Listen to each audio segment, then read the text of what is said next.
The internet. A constant hum. A river of information, mostly trivial. We swim in it daily. We barely notice its currents until something snags. Something tears through the mundane. A file. Just a small collection of data. It appeared without warning, dropped into the darkest corners of the web, like a stone into a still black pond. Its ripples started small, almost imperceptible, but they were there. A silent tremor before the earthquake, a whisper before the scream. It bore a stark, official-looking label. Redacted. Beneath it, 3 letters, FBI. A classified audio file leaked, or so the accompanying text claimed. Most scoffed. Another hoax, another desperate grab for attention in the endless noise. Why would the FBI have such a file? What could it possibly contain? The internet's cynics sharpened their digital knives, ready to dissect, ready to debunk. They thought they knew the game. They were wrong, terribly wrong. This was no game. The file was small, deceptively so, easy to download, easy to share. Curiosity, that relentless human itch, began to spread faster than any virus. What secrets did Redacted hold? Was it evidence of alien contact? A confession from a shadow government, or just static? The brave, or perhaps the foolish, clicked download. They opened the file, they pressed play, and they listened. The sound was strange, unsettling, a low thrum, a discordant melody. It crawled under the skin. It vibrated in the bones. But its true nature? Hidden. For now. The first signs were dismissed. Easily. A sudden headache here. A bout of unexplained nausea there. Coincidence, people said. Stress, lack of sleep, the usual culprits. The internet forums buzzed with initial reactions. Some felt nothing. Others described a creeping unease. A sense of being watched. The file was just audio, they reasoned. How could mere sound cause physical harm? They tried to rationalize it. They tried to forget the disquiet it planted deep within their minds. But the seed had been sown, and it was beginning to sprout in the darkness. Then came the first report. A young woman, healthy, vibrant, found dead. No forced entry, no cause. The news was brief, just another statistic, or so it seemed. A silent thread. The autopsy offered no answers. Strange anomalies. Unexplained neural activity. A biological civil war. Her computer was on. The audio file, redacted, recently played. A crucial piece of a puzzle. Another name surfaced, same ending. His screen frozen on an audio player. The same file. 2 deaths. Unrelated? The media didn't connect the dots. Tragic coincidences. But whispers grew louder. Fear took root. A chilling pattern emerged. 2 listeners. 2 deaths. Panic is a spark. It needs only a little fuel. The forums blazed with speculation. Was the file cursed? A digital pathogen? Cyber warfare? Or something older? Primal? Skeptics shouted hoax. But the dead were real. The common denominator? Listening. Inviting the sound inside. The sound they were told to ignore.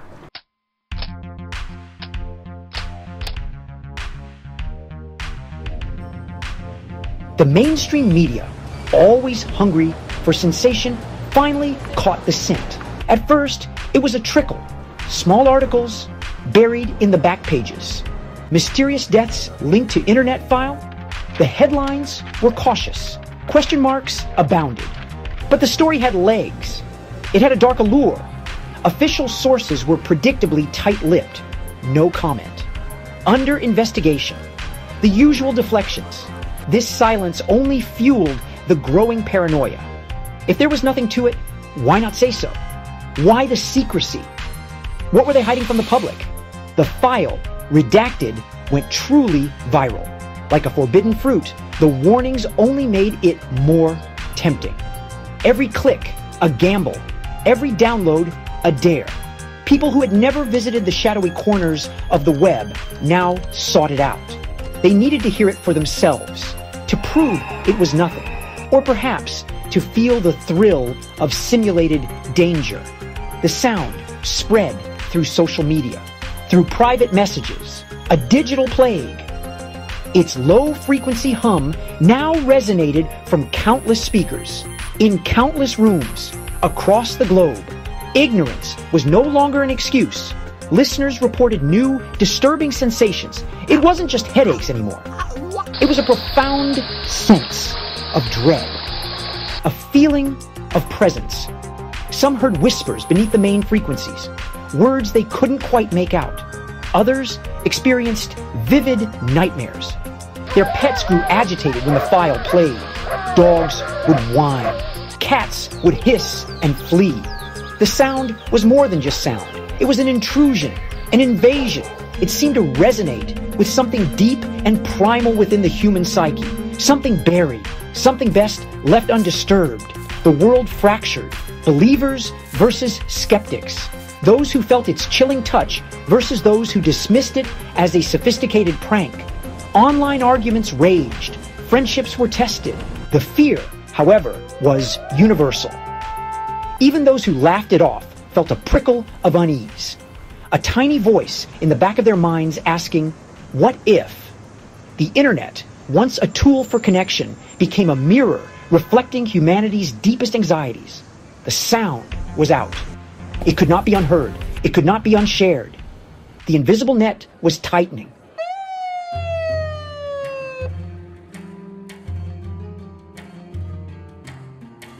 More deaths followed, swiftly, brutally. The pattern was no longer deniable, not to those paying attention. Young, old, healthy, frail, it didn't discriminate. The only common thread? They had all listened. They had all opened Pandora's box.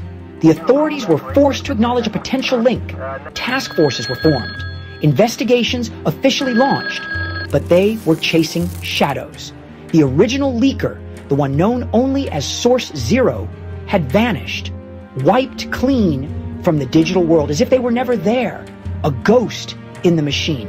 The nature of the deaths grew more specific, more horrifying. It wasn't just sudden cardiac arrest or unexplained strokes. There were reports of victims found with looks of unimaginable terror, frozen on their faces, eyes wide, mouths agape in a silent scream. Some had clawed at their own ears, as if trying to dig out the sound, as if trying to silence the echo that had taken root in their brains. The frequencies seemed to target something specific, something vital, something the doctors couldn't pinpoint, but the effects were undeniably real and fatal. A sense of impending doom settled over online communities. It felt like a countdown. Each new death, another tick of a clock. But a countdown to what? What was the ultimate purpose of this sonic weapon? If it even was a weapon. Some theorized it was a failsafe, triggered by its own leak. A dead man's switch designed to silence those who stumbled upon a secret too profound, too dangerous for the world to know. The truth, however, was far more complex, far more ancient, and far more terrifying than anyone could yet imagine. The air grew heavy, the silence between news reports deafening. The sound they buried, the one whispered about in classified documents and forgotten archives, was indeed awake. It was calling out, and people were answering, unknowing, unprepared. The world was on the edge of a precipice, staring into an abyss of sound and shadow, and from that abyss, something was stirring, something ancient, something that had been waiting a very, very long time. My investigation was about to begin. Someone had to find the truth before the silence became permanent.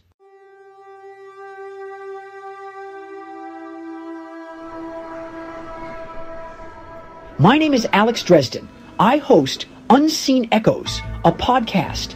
I chase the stories that hide in the static, the whispers that slip through the cracks of official narratives. This redacted file, it was more than static. It felt different, almost alive. A silent, digital scream that was tearing through the web. The internet chattered, endless noise, most of it forgettable. But the redacted affair resonated with a chilling clarity. It cut through the usual online drama, The initial reports of deaths were scattered, easy to dismiss as isolated tragedies. If you weren't looking closely, I saw the faint lines connecting them, a shared digital footprint, a single, ominous audio file. The official silence was deafening. It always is when something truly significant is being hidden. I've covered strange phenomena before, unexplained disappearances, odd government projects, cryptic messages. But this felt primal. The fear wasn't just about a virus or a hack. It was about a sound. Something intangible. Something that could reach into your mind, your very being. How could an audio file kill? The question echoed in my thoughts. It demanded an answer. The mainstream media tiptoed around the core of it. I knew I couldn't. I had to go straight into the heart of the growing storm. This was more than a story. It was a warning. So I began. Not with the file itself. I wasn't foolish enough to listen. Not yet. My investigation started with the victims, the first ripples of this dark wave. Who were they? What were their lives like before they pressed play? I needed to understand the human cost, to see the faces behind the statistics. The official reports were thin, sanitized, but the internet remembers. Digital ghosts linger in comment sections and old profiles. I started collecting names, locations, timelines. The game was afoot, a very dangerous game.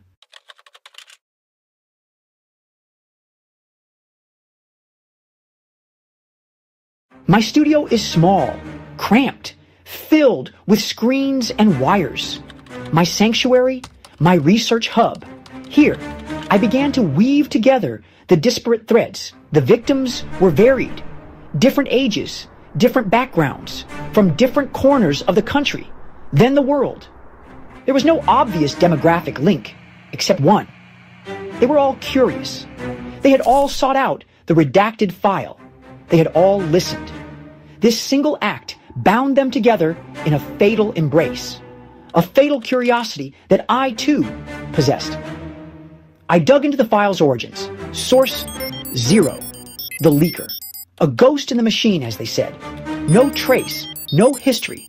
As if they had materialized from the digital ether itself, then vanished just as quickly. This level of sophistication hinted at something far beyond a simple prankster. This was professional, calculated. The leak felt deliberate, like a weapon deployed with cold precision. But why? What was the motive? To cause chaos? To expose something? Or was the leak itself the message? A warning flare? The FBI's involvement was another layer of the enigma. Their logo on the file, their stony silence in the face of mounting casualties. It suggested the audio wasn't just a random piece of data. It was something they knew about, something they possibly feared. Classified. Why classify a sound? What kind of sound warranted such secrecy? My mind raced through possibilities. Psychological experiments? Sonic weaponry? Or something even more outlandish? The truth, I suspected, was buried deep beneath layers of governmental denial and obfuscation. I spent days sifting through data, news archives, forum posts, leaked snippets of information, often unreliable. I cross-referenced, verified, discarded the noise. Slowly, a clearer picture began to emerge, not of the what, but of the how widespread. The contagion was moving faster than anyone admitted. The official death toll was a fraction of the rumored numbers. People were scared to report, scared to admit they had listened. The silence of the authorities was creating a vacuum, and fear was rushing in to fill it. I knew I had to speak out. I knew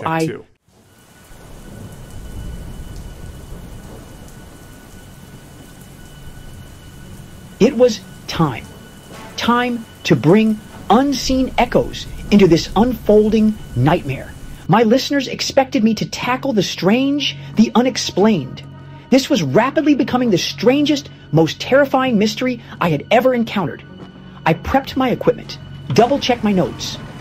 My voice, I hoped, would be a steady guide through the fear, or at least a companion in the shared darkness.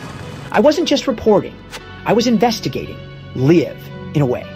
Sharing my journey as it happened. Inviting others to help piece together the puzzle.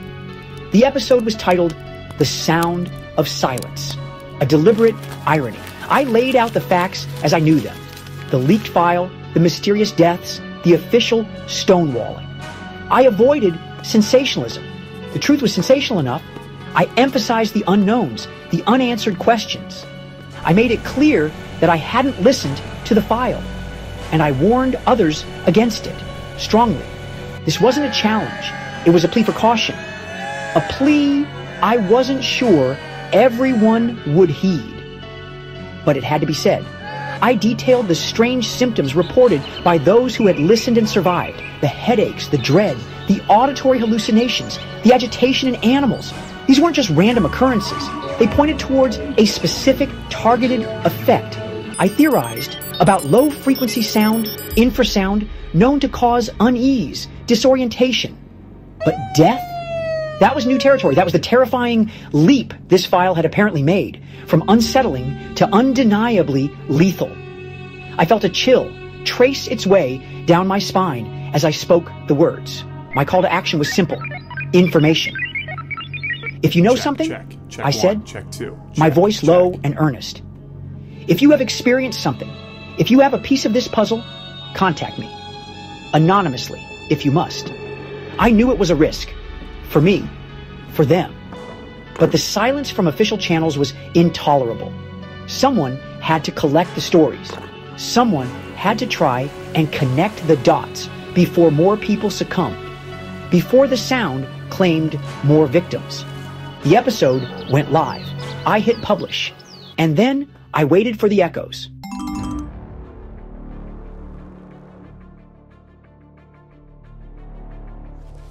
Section 4. Echoes in the ether. The response was immediate, overwhelming. My inbox flooded. The Unseen Echoes forum lit up. It was like I had tapped into a hidden reservoir of fear and suspicion. Many messages were simply thanks. Thanks for acknowledging the danger. Thanks for taking it seriously. Others shared their own terrifying experiences, close calls, friends or family members who had listened, who were now gone. The stories were heartbreaking, raw. They painted a grim picture, far worse than the media portrayed. The official narrative was a pale imitation of the truth. Skepticism surfaced too, of course. Trolls, debunkers, accusing me of fear-mongering, profiting from tragedy. I expected it. I ignored most of it. Their noise couldn't drown out the genuine pleas for help, the fragments of information that started to trickle in. Someone mentioned a declassified military document from the 70s that discussed acoustic deterrence. Another spoke of strange antenna arrays deep in national forests. Unrelated? Possibly. But in this kind of investigation, everything was a potential lead until proven otherwise. The net was cast. One email stood out. It was brief, cryptic. They buried more than sound. They buried creatures. No name, no return address. Just those chilling words. Creatures? What creatures? Was this a prank? A delusion? Or a genuine piece of the puzzle? So outlandish, it sounded like fiction. My mind immediately jumped to wild speculation, but I forced myself to stay grounded. Yet, the word buried resonated with the tagline I'd heard, whispered online. The sound they buried is awake again. Coincidence? I wasn't so sure anymore. The sheer volume of responses confirmed my worst fears. The redacted file was a genuine menace. Its reach was extensive, its effects devastating. But amidst the fear, there was also a desire for answers, a collective will to understand. My listeners weren't just passive consumers of a story. They were becoming collaborators, eyes and ears on the ground, sending me links, observations, theories. My one-man investigation had suddenly become a crowdsourced effort, a fragile network fighting an invisible enemy. The sound was the weapon, but information, I hoped, would be our shield.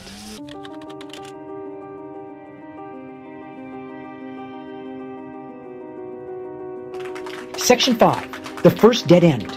Among the flood of emails, one seemed particularly promising. A woman claimed her uncle, a retired Army Signals Corps engineer, had worked on a top-secret project in the late 1980s, a project involving low-frequency acoustics. He had become paranoid in his later years, always talking about the hum. He died suddenly a few years back. She wondered if there was a connection. She even had some of his old notes, kept in a dusty attic box.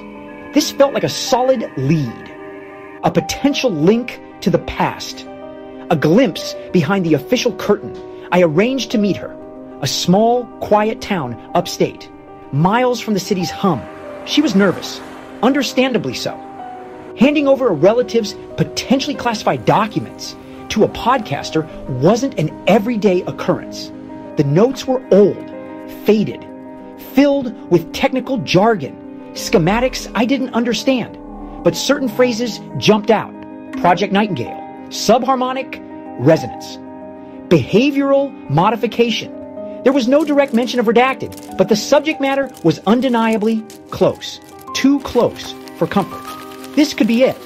I spent 2 days poring over the documents, cross-referencing terms, trying to decipher the engineer's cryptic shorthand.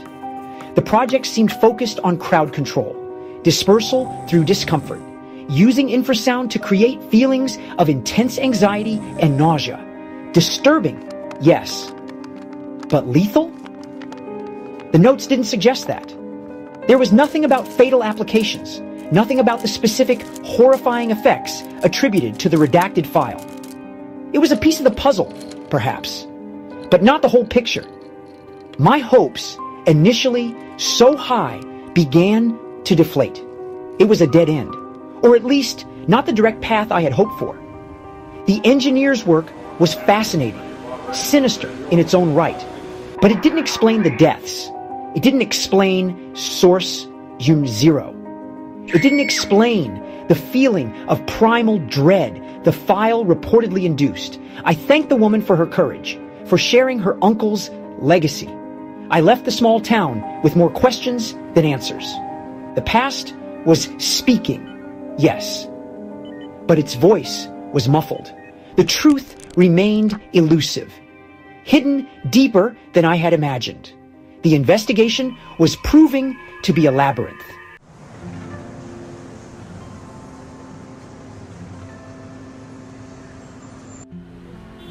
Section 6, a whisper from the archives. Back in my studio, surrounded by the familiar glow of my monitors, I felt a familiar frustration. The Project Nightingale files hinted at the military's interest in sonic manipulation. But they weren't the smoking gun. I needed something more specific. The redacted file felt like an evolution of old buried research. But an evolution from what? That haunted my waking hours.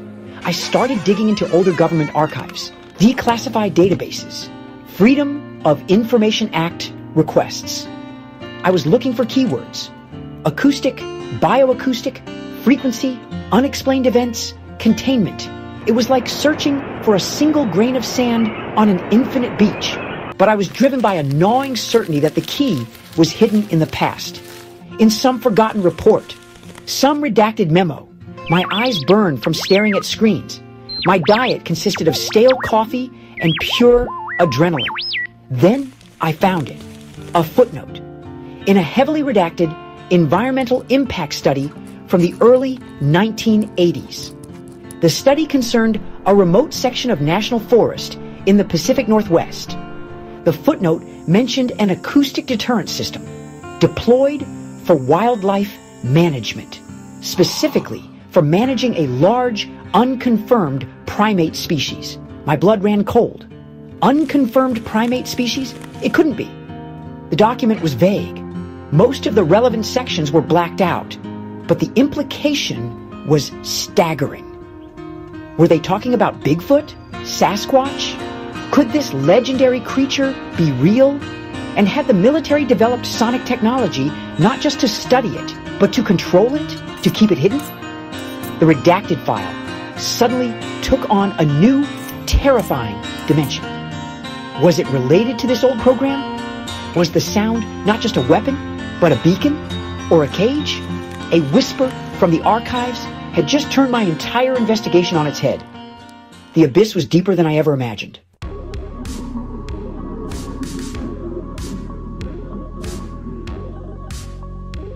A large, unconfirmed primate species. The words echoed in my cramped studio. Could it be true?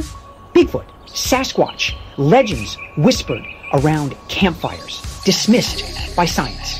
Yet, here it was, a footnote in a government document. If the government knew about such creatures, what else did they know? What kind of sound would deter a creature of that size and power? The sound wasn't just noise. It was a key to a very old, very well-kept secret. I wasn't chasing a myth. I was chasing a government secret.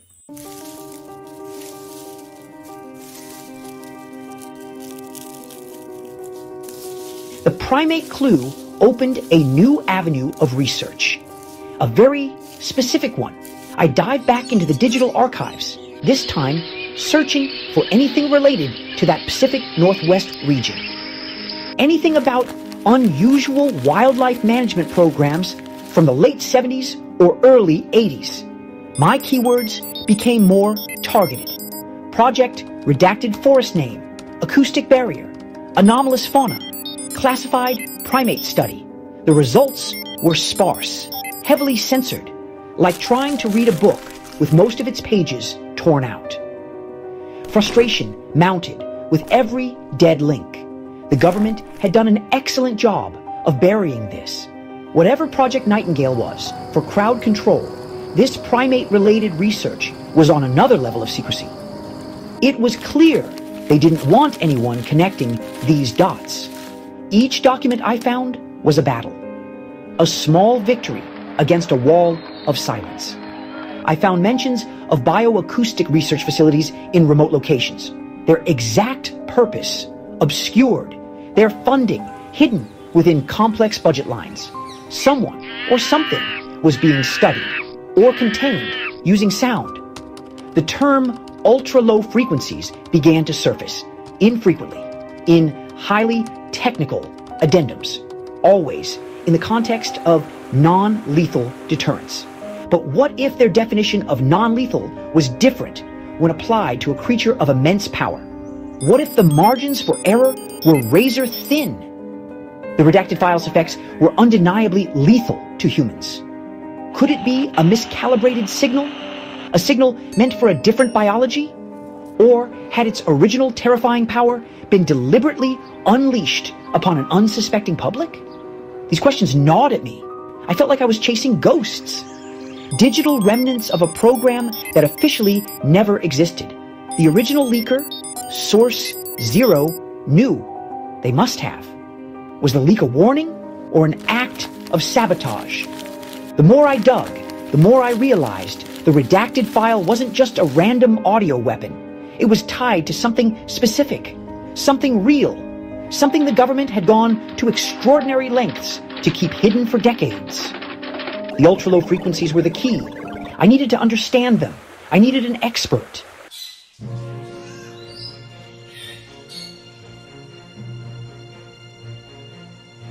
My own knowledge of acoustics was limited. I needed someone who could dissect the redacted file. Dr. Eris Thorne, a brilliant audio engineer. She was a recluse, difficult to reach, but her expertise was unparalleled. I hesitated to send her the actual file. Instead, I compiled a detailed report. She eventually replied, "Dresden. Intriguing. The primate angle is novel. Send me a secure, isolated segment of the visual data if you have it, not the audio." Her caution was reassuring. Her interest, a spark of hope. The wait began.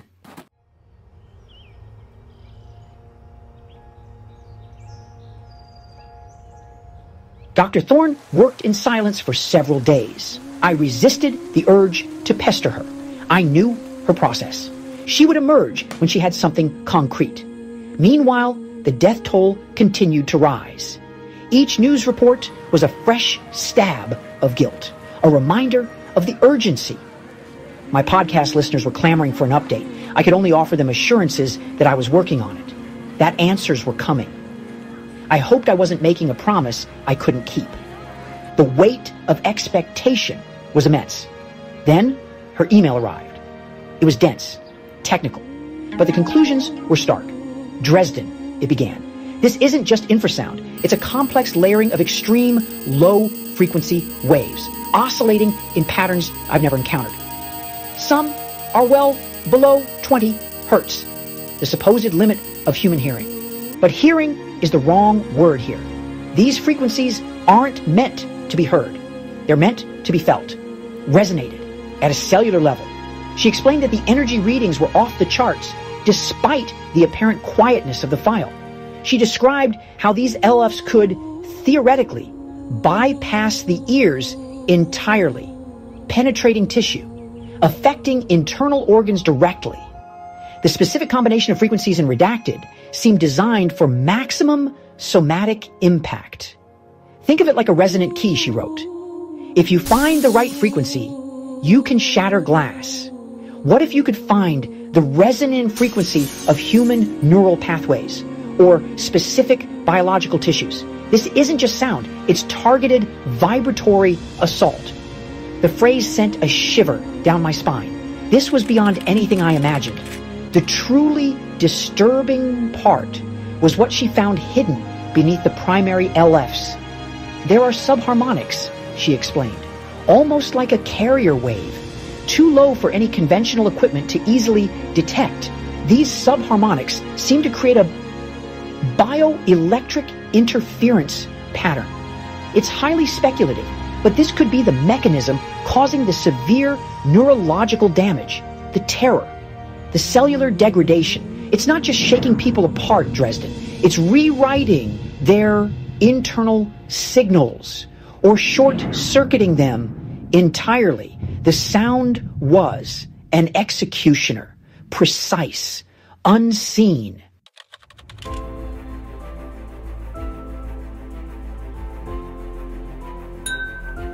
Dr. Thorne's analysis was a breakthrough, a terrifying one. The redacted file wasn't just infrasound. It was a sophisticated symphony of destructive, ultra-low frequencies. She explained that while infrasound was known to cause anxiety, nausea, and disorientation, what we were dealing with here was exponentially more powerful, more complex. The specific layering and the bioelectric interference she mentioned were the missing pieces, the elements that elevated this sound from a mere irritant to a deadly weapon, a silent, invisible killer. She elaborated on the effects. The human body has its own resonant frequencies, she typed.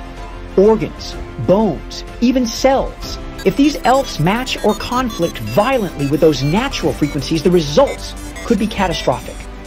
Internal hemorrhaging, neural overload, cardiac arrhythmia, the look of terror you mentioned. That could be a direct result of the brainstem being targeted. Pure, unadulterated fear induced by vibration. It was a horrifying thought. People weren't just dying. Their very essence was being shaken apart. The connection to the acoustic deterrent system for the unconfirmed primate became chillingly clear. If such a creature existed, its biology would be different. Its resonant frequencies, unique. Perhaps these LFs were tuned to its specific sensitivities, a sound that would be unbearably painful, terrifying, or disorienting to such a being, but to humans, exposed to the raw, untuned signal or a version of it. The effects were amplified, uncontrolled, leading to rapid system failure. The sound was a targeted weapon that had missed its original mark and found new, fragile victims. The lethality isn't accidental, Thorne concluded grimly in her report. The complexity of these wave patterns, the specific targeting of biological resonant points. This is engineered, highly engineered. Whether for your primate or for something else, it was designed to incapacitate severely. The fact that it kills humans so efficiently might be a side effect or a design feature if the original target was particularly resilient. The sound they buried was not just a deterrent, It was a weapon of resonant destruction. And it was now in the wild.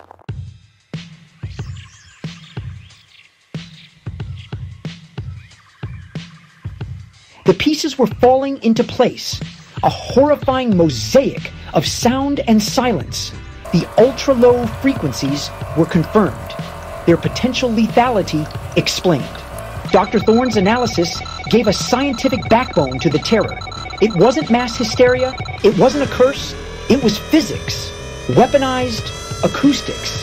The redacted file was a product of sophisticated, morally bankrupt research. Research that likely originated in those shadowy military programs of the past. Project Nightingale felt like a primitive ancestor to this sonic horror. My hypothesis solidified. The military, or some clandestine branch of it, had developed this technology decades ago, primarily for the unconfirmed primate, to keep it hidden, to control it, to study it. The ultra-low frequencies were the invisible fence, the unseen shepherd. But something had gone wrong. The program was shut down, or so they thought. The sound, however, was not so easily contained. It had been buried, yes, but like a toxic seed, it had merely waited, waiting for someone like Source Zero to unearth it. The implications were staggering. If the primate was real, the world was a very different place. If this sound technology existed, what other horrors lay dormant in classified archives? The redacted file was more than just a leaked audio clip. It was a symptom of a deeper, darker truth. A truth about the lengths to which power would go to protect its secrets, to control the narrative, to control reality itself. The ultra-low frequencies were not just a scientific curiosity. They were the signature of that control, a resonant terror unleashed. Dr. Thorne's final words in her email were a stark warning. Dresden, this isn't just about infrasound anymore. This is about a technology that can directly interface with biological systems on a fundamental level. The people who created this weren't just experimenting with sound. They were playing God. And now their creation is out. Be careful who you share this with. Understanding this is one thing. Stopping it? That's another war entirely. She was right. The discovery was just the beginning. The true battle lay ahead. The sound was awake, and it was hungry.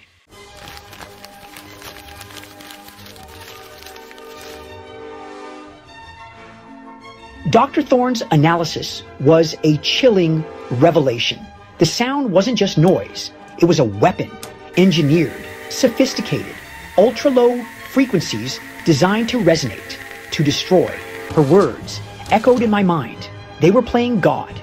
The connection to the unconfirmed primate footnote felt stronger now, more terrifying. That single oblique reference in a dusty environmental study was no longer a fringe theory. It was the heart of the mystery, the origin of the resonant terror. I knew then I had to find the project. I needed a name, a designation, something more concrete than acoustic deterrent system. I scoured newly accessed, partially declassified military expenditure logs from the early 80s, cross-referencing them with a location mentioned in the Pacific Northwest, looking for anomalies, black budgets, vague project titles that could conceal something extraordinary. The work was painstaking. Hours bled into days. My eyes ached. My coffee grew cold. But the urgency gnawed at me. People were still dying. The sound was still out there. Then a breakthrough. A faint signal in the noise. A partially redacted line item. Project Echo Locus. It was listed under Advanced Ecological Research and Containment. The time frame matched. The allocated budget was astronomical for its vague description. Far too much for simple ecological study. Containment was the key word. Containment of what? The location pinpointed a remote, heavily forested sector. The same sector from the environmental study. This had to be it. The secret military tracking program. The program that birthed the sound. Finding the name was one thing. Uncovering its purpose, its methods, was another. Most records related to Project Echo Locus were still deeply classified, impenetrable. But the name itself was a key, a search term I could use.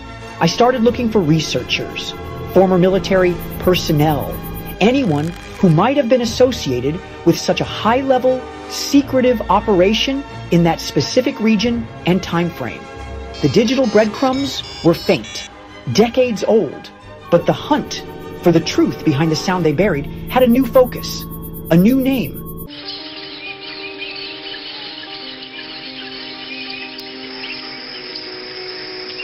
Project Echo Locus.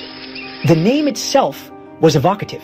Echo for sound, locus for a specific place, or perhaps a specific target.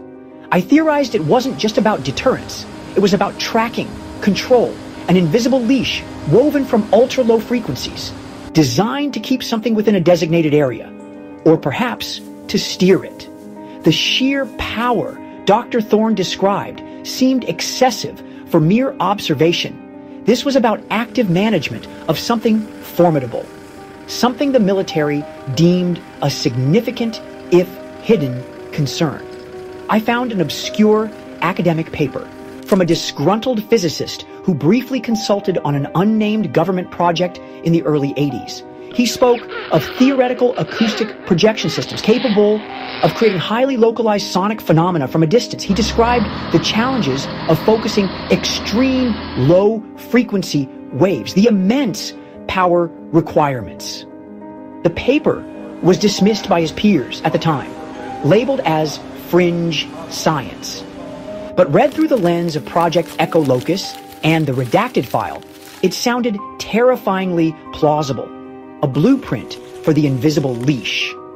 The system likely involved a network of emitters, buried deep in the wilderness, camouflaged, powered independently, creating a sonic fence, a perimeter of unbearable sensation for the target creature, or creatures. The frequencies could have been modulated, changed to guide movement, to prevent encroachment on populated areas, to keep the unconfirmed primate a secret, safe from the world, and the world safe from it. The level of sophistication required was immense, a testament to the resources poured into this hidden endeavor. The redacted file, then, might be one of those specific control signals, or a component of it. Perhaps a particularly potent one designed for extreme deterrence or incapacitation. Its leak was not just a security breach. It was the unleashing of a tool designed for a very specific, non-human subject. A tool now wreaking havoc on an unprepared human population. The military hadn't just tracked a predator. They had weaponized sound to a degree previously unimaginable, and they had inevitably lost control of their creation. The leash was broken.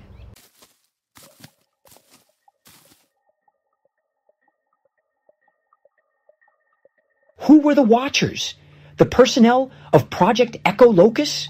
They would be old now, bound by secrecy oaths, haunted perhaps by what they had seen, what they had done. Finding them would be like finding needles in a vast, forgotten haystack.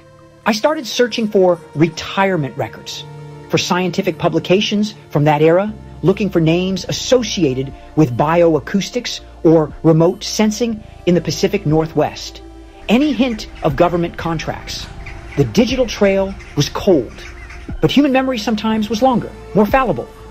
I focused on the support staff, the engineers, the technicians, those who built and maintained the system. They might be less indoctrinated, more willing to speak, even anonymously. After weeks of dead ends, I received an encrypted message through the Unseen Echoes tip line. The sender claimed to be the son of a former technician on a sensitive forestry project in the designated region.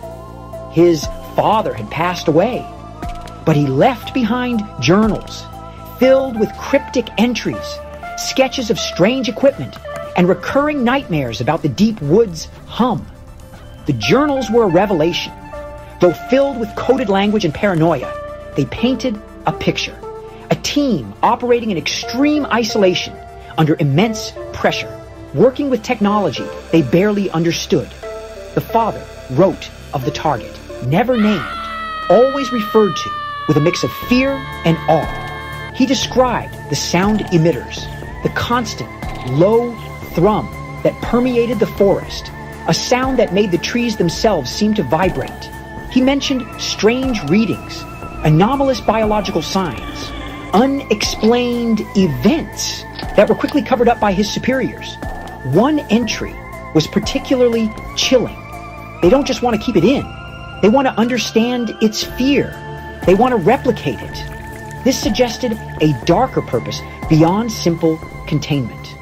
Were they trying to weaponize the creature's own terror or harness the principles behind its unique biology? The technician wrote of scientists who were too eager, too willing to push the boundaries. The project wasn't just about tracking a predator. It was about dissecting its very essence, using sound as the scalpel. The watchers were not passive observers. They were active participants in something deeply unsettling.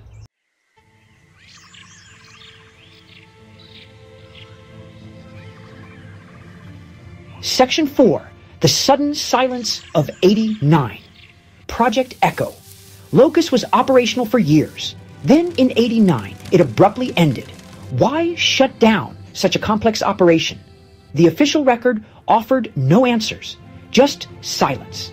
The technician's journal hinted at a major malfunction or interaction with the target.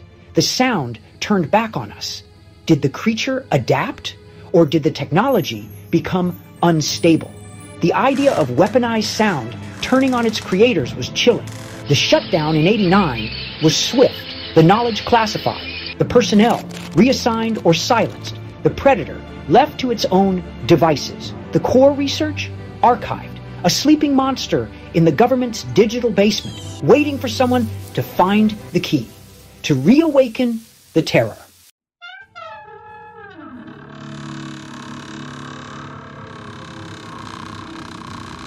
The abrupt end of Project Echo Locus left a void. Questions festered. Were there casualties? Symptoms eerily similar to Redacted. Headaches, nausea, disorientation, terror. Had they exposed themselves to their own weapon? I searched for medical records, whispers, anecdotal accounts, the hum sickness. Descriptions matched, timelines aligned. These weren't just fading screams, they were buried alarms, warnings of the sound's danger. The technology was volatile, unpredictable, a deeply dangerous mistake.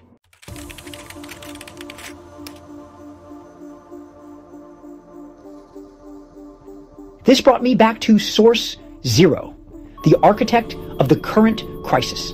How did this individual or group get their hands on such a deeply buried, highly classified audio file?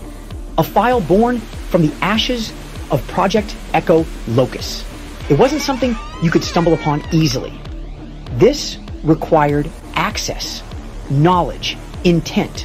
Was Source Zero a former member of the project? Someone with a conscience trying to expose the truth? Or someone with a grudge seeking to unleash chaos? Their motives remained shrouded in digital smoke.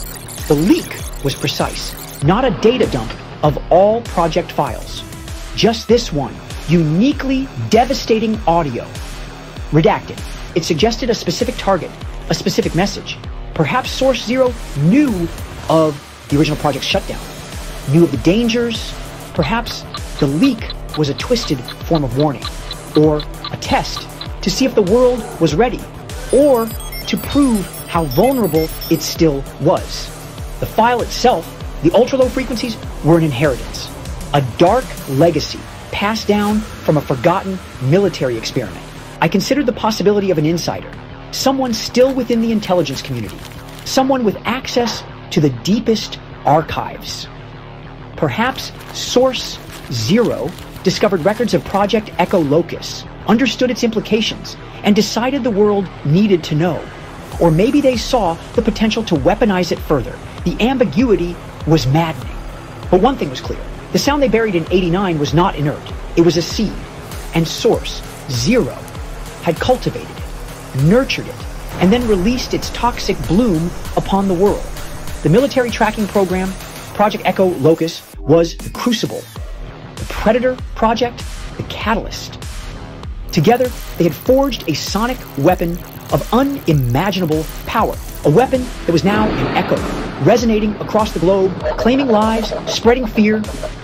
My investigation had peeled back a layer of secrecy. But beneath it lay another, and another. The truth was a labyrinth, and I was deep inside. The sound's origin was clearer, but its ultimate purpose and the identity of Source, Zero, remained dangerously elusive.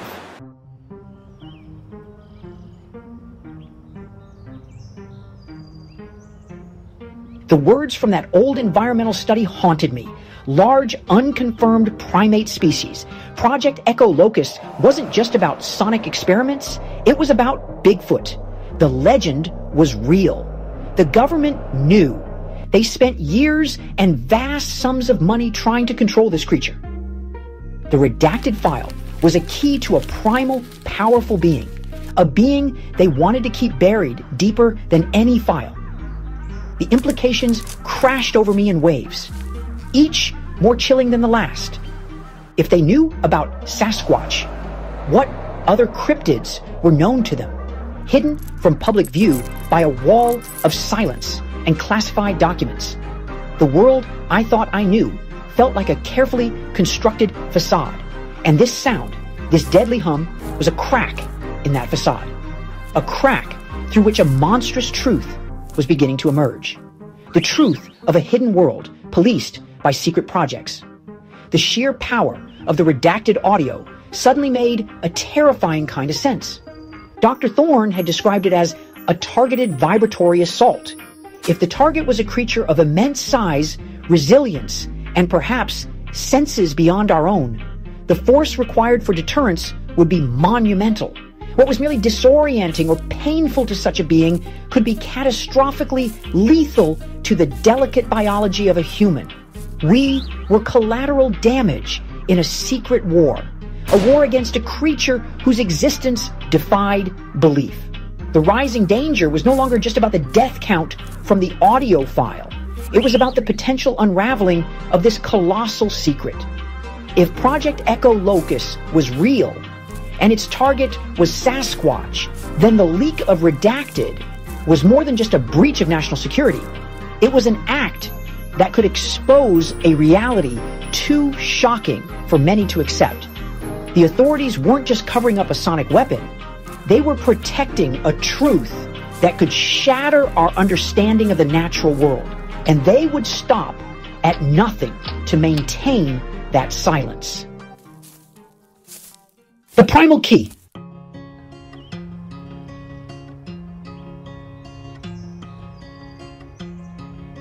My investigation took a sharp turn.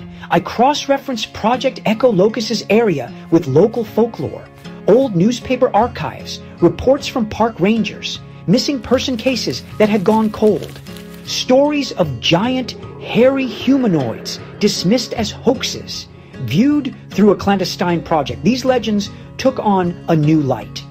Were they fragmented eyewitness accounts? Patterns emerged, clusters of sightings, unexplained animal mutilations, strange sounds reported by hikers, all within Project Echo Locust's operational radius. Incidents filed under unknown or animal attack now seemed like potential interactions, encounters with the target species, or the project's containment measures. The invisible leash sometimes snapping, a history hidden in plain sight. The danger intensified with this new perspective. If these creatures were real, the redacted file was part of that engagement, a sound designed to influence or control. What if it mimicked a specific call, a distress signal, a territorial challenge in their language? The thought sent a chill down my spine. Were we broadcasting something we didn't understand? Something that could provoke a response from the original target? The rising death toll from the redacted file continued its grim ascent. Each new victim was a stark reminder of the sound's power. But now, a new layer of fear emerged. The fear of the unknown. The fear of what else might be listening. The fear of what Project Echolocus had truly been dealing with. The static of old legends was resolving into a clear signal. And that signal spoke of a reality far more complex and dangerous. The forest held secrets, and those secrets were beginning to stir.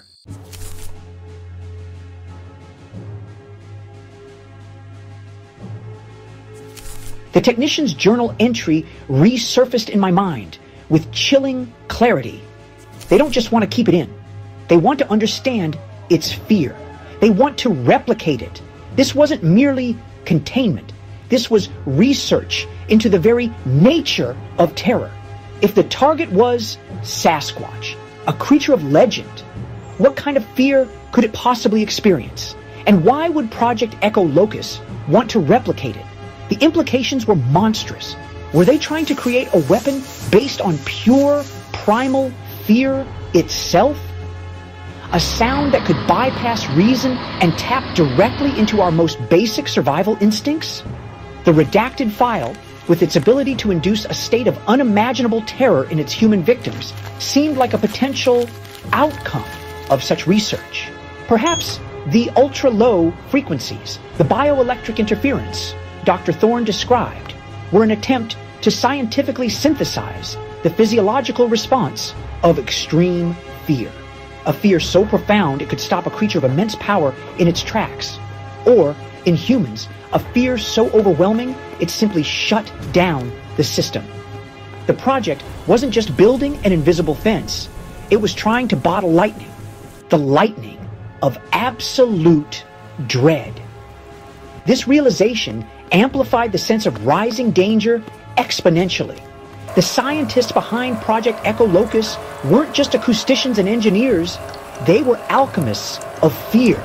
They had delved into the darkest corners of sensory perception. The redacted file wasn't a miscalibrated tool. It was potentially a refined instrument of psychological warfare, derived from studying something non-human. The very essence of the sound was engineered dread. And now, that dread was a contagion, spreading through every speaker, every headphone that dared to play the file. The ethical boundaries crossed by Project Echolocus were staggering. To study a creature presumably intelligent, to understand its deepest fears, and then to weaponize that understanding. It was a new dimension of scientific hubris. The rising tide of human deaths was a direct consequence of this morally bankrupt endeavor. They had sought to control a legend, and in doing so, they had unleashed a legendary horror upon the world. The sound they buried was not just a frequency. It was the distilled essence of terror itself, given form and function. And it was proving to be terrifyingly effective.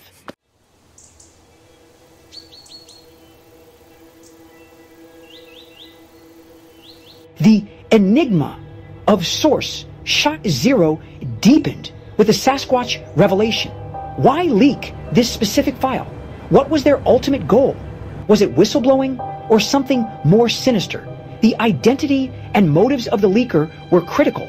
Perhaps Source Zero believed exposing the truth was necessary.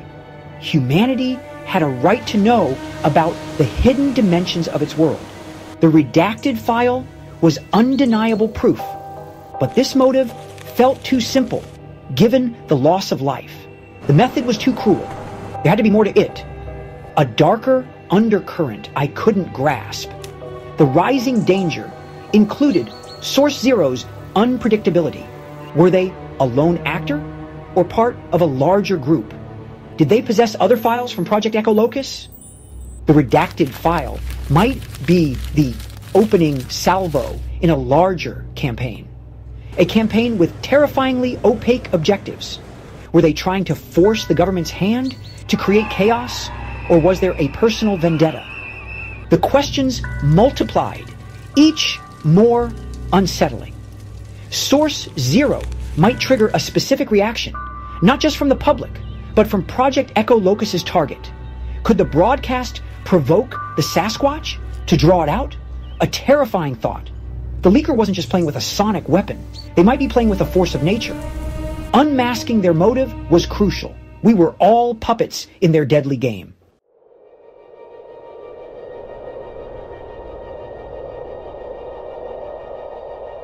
Section 5.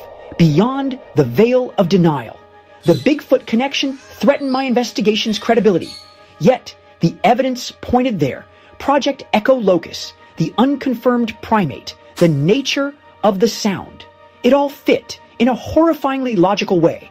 How could I pierce the veil of denial? The rising danger was not just physical, but also informational. If this leaked prematurely, it could be dismissed, ridiculed. The authorities would use it to discredit everything. My investigation was walking a tightrope. The Sasquatch connection was the missing piece. The veil had to be lifted.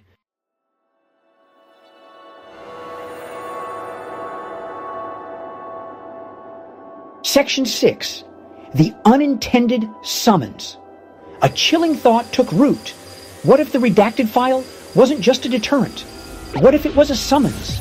A call to something ancient? The sound they buried is awake again, and it might be calling to things that had slumbered. The game was far from over.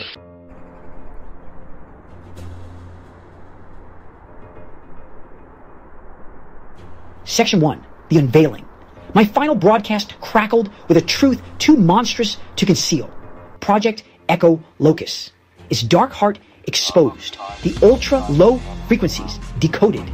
The nightmare of the redacted file, its deadly song explained. The creature, the legend, Sasquatch, real, not a myth, a biological entity. The sound was its chain, forged in secrecy, now shattered. The world listened. A stunned, horrified silence fell. Then fear. A raw, primal fear took hold. Official channels erupted into pure, unadulterated chaos. Humanity reeled for the impact. Trust crumbled. And Source Zero, they remained a ghost. Vanished. As if they had dissolved back into the digital ether from which they emerged. Their work done. Or so it appeared to the watching world. The world felt fundamentally different now. Sharper, colder, infinitely more dangerous. The deep forests, the quiet, forgotten places of the earth now held a new, palpable terror, an ancient, watchful presence.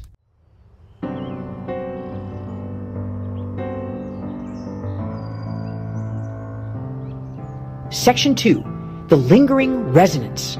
What of the unintended summons? The global broadcast of that resonant call. Disturbing reports began to trickle in, slowly at first, then with increasing frequency, from the deep woods of the world, from remote, untamed wildernesses. Strange, guttural vocalizations never before cataloged, unexplained ground tremors, enormous, unidentifiable tracks, movements of something vast, larger than any known terrestrial animal. Was it him? Was the Sasquatch, the original target, stirring, drawn out by the worldwide cacophony of redacted? The fear was a cold knot in the stomach. The sound had reached its original target, and the target was listening, perhaps responding. The technology itself. The horrifying knowledge of these weaponized frequencies. Could it ever be truly contained again? Unlikely. Pandora's box was not merely open, it was shattered. Its contents spilled like poison across the digital landscape. Governments would scramble, undoubtedly, to control it, to understand it, to weaponize it further for their own dark purposes, or perhaps, desperately, to defend against its future use by others. A new silent arms race had begun, fought not with bullets and bombs, but with silence, with resonance, the future of conflict, whispered in extreme, low-frequency waves. Our collective reality, fractured beyond repair. The mundane veil, torn aside by a sound. We now lived in a world undeniably populated by monsters, both human in their capacity for deception and cruelty, and otherwise in the ancient beings that shared our planet. The old certainties, the comfortable illusions, were gone, replaced by a gnawing, pervasive suspicion. a paranoia that seeped into the foundations of society. What else was hidden from us? What other truths lay buried beneath layers of official narratives and classified files? The age of blissful innocence was over. The age of uneasy, terrified awareness had dawned. My long journey through the unseen echoes had reached its grim, inevitable end. The sound they buried, the one they tried so desperately to keep silent, was indeed awake. And it would never truly sleep again. Its dark resonance would linger in our compromised technology, in our deepest, most primal fears, in the very fabric of our new unsettling reality. The central mystery of Redacted was solved, its origins laid bare, but the peace, the quiet confidence in our world was lost, irretrievably, forever. The silence of the world was now pregnant.